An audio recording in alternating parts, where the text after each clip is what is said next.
स्वामी रामानंद जी अपने समय के सुप्रसिद्ध विद्वान कहे जाते थे। वे द्राविड़ से काशी नगर में वेद व गीता ज्ञान के प्रचार हेतु आए थे। उस समय काशी में अधिकतर ब्राह्मण शास्त्र विरुद्ध भक्ति विधि से जनता को दिशा भ्रष्ट कर रहे थे। भूत प्रेतों के झाड़े जंत्र करके वे काशी शहर के ब्राह्मण अथवा स्वार्थ सिद्ध कर रहे थे।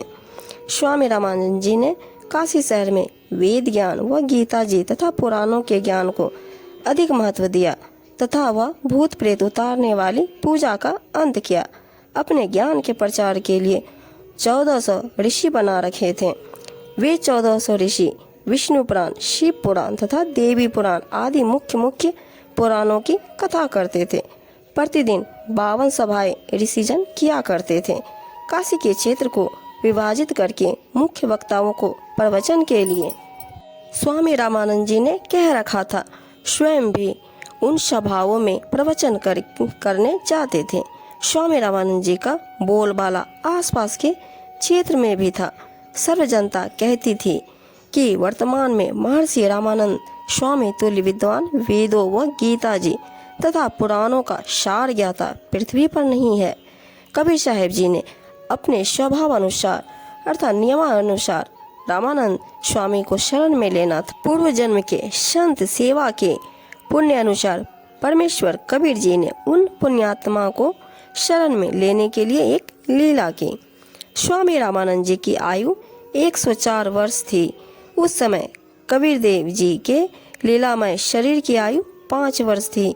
स्वामी रामानंद जी महाराज का आश्रम गंगा दरिया के आधा किलोमीटर दूर स्थित था।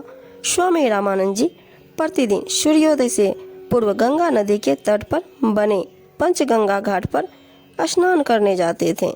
5 वर्षीय कबीर देव ने 2.5 वर्ष के बच्चे का रूप धारण किया तथा पंचगंगा घाट की पौड़ियों यानी कि सीढ़ियों पर लेट गए। स्वामी रामानंद जी प्रतिदिन की भांति स्नान करने गंगा दरिया के घाट पर गए। अंधेरा होने के कारण स्वामी रामानंद जी बालक कबीर जी को नहीं देख सके। स्वामी रामानंद जी के पैर की खड़ाओं पर लेटे बालक कबीर जी के सिर में लगी।